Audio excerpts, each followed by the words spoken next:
ഒരു വീട് വയ്ക്കുമ്പോൾ അല്ലെങ്കിൽ വീട് വെച്ച് തുടങ്ങുമ്പോൾ ഏറ്റവും അത്യന്താപേക്ഷിതമായിട്ട് വേണ്ട രണ്ട് കാര്യങ്ങളാണ്. ഒന്ന് അതിൻ്റെ വെള്ളവും, ഒന്ന് KCBയുടെ കണക്ഷൻ, വെള്ളവും കറണ്ടും. ഒരു വീട് പണി തുടങ്ങുമ്പോൾ അത്യന്താപേക്ഷിതമായിട്ട് വേണ്ട രണ്ട് സാധനങ്ങളാണ്. അപ്പോൾ ഇതിൽ വെള്ളം എന്ന് പറയുന്നത് നമുക്ക് കിണർ കുഴിച്ചാൽ കിട്ടും. പക്ഷേ KCB സപ്ലൈ അപേക്ഷിക്കുക എന്ന് പറയുമ്പോൾ പണ്ടത്തേക്കാൾ ഇപ്പോൾ വളരെ ലഘൂകരിച്ചിട്ട്, വളരെ സിമ്പിളായിട്ട്, വളരെ എളുപ്പം നമുക്ക് കറണ്ട് ലഭ്യമാകുവാൻ കഴിയും. വെറും രണ്ട് കാര്യങ്ങൾ. ഒന്ന് ആ വസ്തു ആരുടെയാണോ എന്ന് തെളിയിക്കുന്ന രേഖയും, ഒന്ന് ഇത് ആർക്കാണോ തെളിയിക്കുന്നത് അവരുടെ ഐഡൻറ്റിറ്റി പ്രൂഫും. ഈ രണ്ട് രേഖകൾ വെച്ച് നമുക്കിപ്പോൾ ഒരു വസ്തുവിൽ നമുക്ക് കണക്ഷൻ എടുക്കാവുന്നതാണ്. അപ്പോൾ ഓൺലൈൻ വഴി തന്നെ നമുക്ക് ചെയ്യാവുന്നതാണ്. നമുക്ക് KCB ഓഫീസിൽ പോകണ്ട, ഡയറക്റ്റ് വീട്ടിലിരുന്നു കൊണ്ട് നമ്മുടെ മൊബൈലിലോ നമ്മുടെ കമ്പ്യൂട്ടറിലോ ഓൺലൈൻ ആപ്ലിക്കേഷൻ ഇലക്ട്രിസിറ്റിക്ക് വേണ്ടിയിട്ട് ഡൊമസ്റ്റിക് കണക്ഷൻ നമുക്ക് കൊടുക്കാവുന്നതാണ്. അതെങ്ങനെയാണ് ചെയ്യേണ്ടത്? വളരെ സിമ്പിൾ മെത്തേഡാണെന്ന് ഞങ്ങൾ ഈ വീഡിയോയിലൂടെ പറയുവാൻ ആഗ്രഹിക്കുന്നത്. പ്രിയമുള്ളവരെ, നമ്മുടെ KCB സപ്ലൈ എടുക്കുന്നതിന് വേണ്ടി ആദ്യം വേണ്ട രണ്ട് രേഖകളെന്ന് പറയുമ്പോൾ വസ്തുവിൻ്റെ കരമടച്ച റെസിപ്റ്റാണ്. ഏത് വർഷമാണോ നമ്മൾ എടുക്കുന്നത് ആ വർഷം ആ വസ്തുവിന് കരമടച്ചിരിക്കണം. ഫിനാൻഷ്യൽ ഇയർ തുടങ്ങുന്നതെന്ന് പറഞ്ഞാൽ നിങ്ങൾക്ക് എല്ലാവർക്കും അറിയാം, ഏപ്രിൽ 1 മുതൽ മാർച്ച് 31 വരെയാണ്. അപ്പോൾ നമ്മൾ എപ്പോഴാണോ അപേക്ഷ കൊടുക്കുന്നത് ആ സമയത്ത് കരമടച്ചിരിക്കണം. അപ്പോൾ ലേറ്റസ്റ്റ് ആയിട്ടുള്ള കരമടച്ചതിൻ്റെ റെസിപ്റ്റ് എഴുതി വയ്ക്കുക. അപ്പോൾ ആ വസ്തുവിൻ്റെ ആരുടെയാണോ ഉടമസ്ഥാവകാശം തെളിയിക്കുന്ന രേഖ, അതിൻ്റെ കരമടച്ച റെസിപ്റ്റ് നമുക്ക് കൊടുക്കാം. പിന്നെ ഇത് ആരുടെ വസ്തുവാണോ, ഇത് ആരുടെ പേരിനാണ് കണക്ഷൻ എടുക്കുന്നത് അവരുടെ ആധാർ കാർഡ് കൊടുക്കുക. ഈ രണ്ട് രേഖകൾ ഉപയോഗിച്ചുകൊണ്ട് നമുക്കിപ്പോൾ കണക്ഷൻ എടുക്കാവുന്നതാണ്. അതിനുശേഷം നമുക്ക് ചെയ്യേണ്ടത് KCBയുടെ സൈറ്റിൽ കയറുക. WSS എന്ന് പറഞ്ഞ് അടിച്ചു കൊടുത്തു കഴിഞ്ഞാൽ നമുക്ക് ആ സൈറ്റിൽ കയറിയതിന് ശേഷം ഓൺലൈൻ വഴി നമുക്ക് ഓരോ സംഭവങ്ങൾ, പേര്, അഡ്രസ്സ്, വാർഡ് നമ്പർ, ഇതെല്ലാം അടിച്ചു കൊടുക്കുന്ന സമയത്ത് നമുക്ക് ഓൺലൈൻ വഴി തന്നെ ഫീസ് അടയ്ക്കുവാനും ഓൺലൈൻ വഴി തന്നെ അപേക്ഷ സമർപ്പിക്കുവാൻ സാധിക്കും. ഒരു 3 ഇല്ലെങ്കിൽ ഒരാഴ്ചയ്ക്കകത്ത് തന്നെ നമുക്ക് കണക്ഷൻ കിട്ടുന്നതാണ്. അതിന് മുമ്പ് തന്നെ നമുക്കൊരു ടെമ്പററി ബോർഡ് നമ്മൾ കടയിൽ നിന്ന് നമുക്ക് ചെയ്ത് കിട്ടും. എർത്തിങ്ങിൻ്റെതും ലൈറ്റിങ്ങിൻ്റെതുമുള്ള ഒരു മീറ്ററൊക്കെ വയ്ക്കാൻ വേണ്ടിയിട്ടുള്ള ടെമ്പററി ബോർഡ്. ഈ ബോർഡ് നമുക്ക് വളരെ തുച്ഛമായ പൈസയ്ക്ക്, ആ ബോർഡ് ഒന്നുകിൽ നമുക്ക് സാധനങ്ങൾ മേടിച്ച് ഫ്യൂസും ലൈറ്റും അതിൻ്റെ 3 പിൻ പ്ലഗും സോക്കറ്റെല്ലാം വാങ്ങിച്ചിട്ട് ഐസൊലേറ്ററും ELCB എല്ലാം അടക്കം നമുക്ക് ചെയ്തെടുക്കാൻ പറ്റും ബോർഡ്. ഇല്ല എന്നുണ്ടെങ്കിൽ 2000-2500 രൂപ മുടക്കി കഴിഞ്ഞ് കഴിഞ്ഞാൽ നമുക്ക് കടയിൽ നിന്നും ഈ ബോർഡ് വാങ്ങി നമുക്ക് സ്ഥാപിക്കാവുന്നതാണ്. ആയതുകൊണ്ട് ആ ബോർഡ് വാങ്ങിച്ച് സ്ഥാപിച്ചതിന് ശേഷം ഓൺലൈൻ അപ്ലൈ കൊടുത്ത് കറക്റ്റ് ഒരാഴ്ചയ്ക്കുള്ളിൽ നമ്മുടെ കണക്ഷൻ വീട്ടിലെത്തും. അതുകൊണ്ട് ഈ ഒരു സർക്കാരിൻ്റെ ഈ ഒരു പ്രയോജനം എല്ലാവരും പ്രയോജനപ്പെടുത്തുക. ഇത് കഴിഞ്ഞതിന് ശേഷം നമ്മളിപ്പോൾ ആദ്യം എടുത്ത കണക്ഷൻ കറണ്ട് എല്ലാം ഉപയോഗിച്ചതിന് ശേഷം വീട്ടിൻ്റെ നമ്പർ കിട്ടിയതിന് ശേഷം വേറൊരു കണക്ഷൻ എടുക്കേണ്ടി വരത്തില്ല. ഇതേ മീറ്റർ തന്നെ ഷിഫ്റ്റ് ചെയ്ത് നമുക്ക് നമ്മുടെ വീട്ടിലേക്ക് കയറ്റാം. അപ്പോൾ ഇതേ കണക്ഷൻ തന്നെ താരിഫ് ചേഞ്ച്, കൺസ്ട്രക്ഷൻ പർപ്പസിൽ നിന്നും താരിഫ് ചേഞ്ച് ചെയ്ത് ഡൊമസ്റ്റിക് കണക്ഷനിലേക്ക് ആക്കാവുന്നതാണ്. അത് വീടിൻ്റെ നമ്പർ കിട്ടിയതിന് ശേഷം. അപ്പോൾ ഇതെങ്ങനെയാണ് ഓൺലൈൻ വഴി ചെയ്യുന്നതിനുള്ള നമുക്കിപ്പോൾ നോക്കാം. KCBയുടെ ടെമ്പററി കണക്ഷൻ എടുക്കുന്നതിനായി മൊബൈലിൽ നിന്നും തന്നെ നമുക്ക് ചെയ്യാവുന്നതാണ്. ആദ്യം മൊബൈലിൽ നിന്നും ഗൂഗിൾ ക്രോമോ മറ്റെന്തെങ്കിലും ബ്രൗസറോ ഓപ്പൺ ചെയ്തതിന് ശേഷം WSS KCB എന്നടിക്കുക. അല്ലെങ്കിൽ KCB എന്ന് വെബിൽ സെർച്ച് ചെയ്യുമ്പോൾ നമുക്ക് ആദ്യം കിട്ടുന്നതായിരിക്കും KCB വെബ് സെൽഫ് സർവീസ് എന്ന് പറഞ്ഞ് വരും.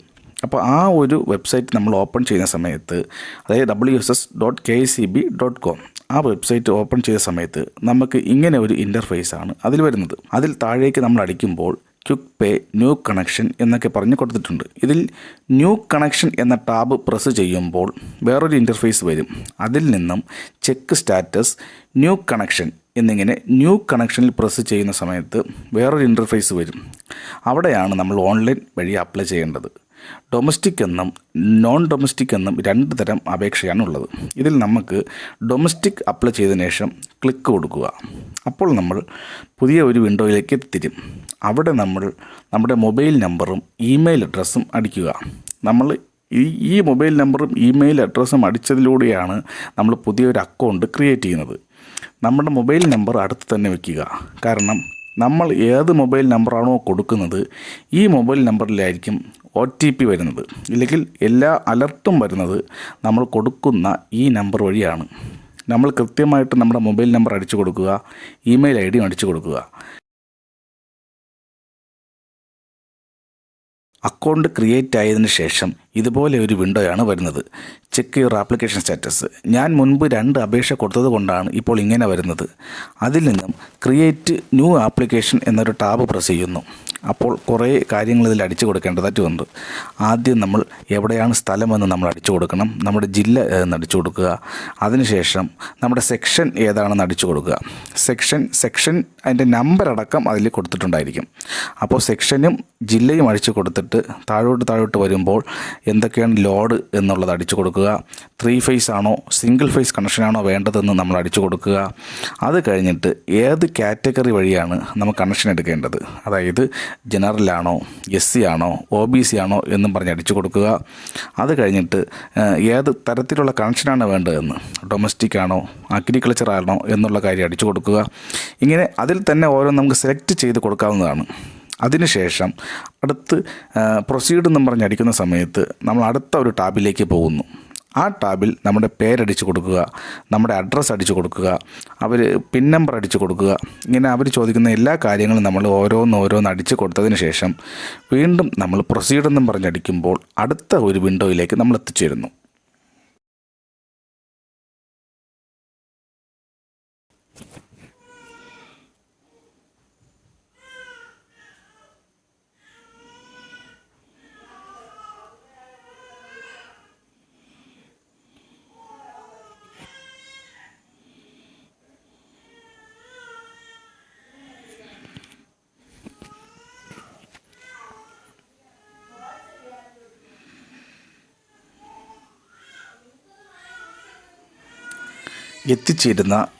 എത്തിച്ചേരുന്ന 4ാമത്തെ വിൻഡോയിലാണ് നമ്മൾ സ്റ്റാറ്റസ് ഓഫ് ആപ്ലിക്കേഷൻ എന്താണെന്ന് അടിച്ചു കൊടുക്കേണ്ടത്. അതിൽ നമ്മളിപ്പോൾ ഈ ഒരു വിൻഡോയിലാണ് എത്തിച്ചേരുന്നത്. ഈ ഒരു വിൻഡോ 3ാമത്തെ വിൻഡോ എത്തിച്ചേരുമ്പോൾ വയറിംഗ് കോൺട്രാക്ടറുടെ പേരെഴുതിക്കില്ല. കാരണം നമ്മൾ കണക്ഷൻ കൊടുക്കുന്നത് ഏതെങ്കിലും കോൺട്രാക്ടറുടെ പേരിലായിരിക്കുമല്ലോ. അപ്പോൾ ആ കോൺട്രാക്ടറിൻ്റെ പേരും ലൈസൻസ് നമ്പരും അടിച്ചു കൊടുക്കുക. അത് കഴിഞ്ഞ് നമ്മൾ അടുത്ത ഒരു സെക്ഷനിലേക്ക് വരുന്നു. ഈ ഒരു സെക്ഷനിലേക്ക് വരുമ്പോൾ തന്നെ നമ്മുടെ ഫോണിൽ പുതിയ കണക്ഷൻ അപേക്ഷ കൊടുത്തിരിക്കുന്നു എന്നൊരു മെസ്സേജ് വരുന്നു. അങ്ങനെ നമ്മൾ 4ാമത്തെ സെക്ഷനിലെത്തുമ്പോൾ അവിടെ നമുക്ക് ആവശ്യമായിട്ടുള്ള 3 കാര്യങ്ങൾ അപ്ലോഡ് ചെയ്ത് കൊടുക്കണം. ഒന്ന് നമ്മുടെ സ്ഥലത്തിൻ്റെ കരമടച്ച രേഖയും, അത് കഴിഞ്ഞ് 2ാമത്തെ കാര്യം നമ്മുടെ ഐഡൻറ്റിറ്റി പ്രൂഫും, 3ാമത് നമ്മുടെ ഫോട്ടോയും അടിച്ചു കൊടുക്കുക. അതുകൂടെ കഴിയുമ്പോൾ 4ാമത്തെ ടാബും കഴിഞ്ഞു. 5ാമത്തെ ടാബ് പ്രസ് ചെയ്യുമ്പോഴാണ് നമ്മുടെ അവസാനത്തെ സെക്ഷൻ, അതായത് നമ്മൾ ഫൈനൽ സബ്മിഷൻ സമയത്തെത്തുന്നത്.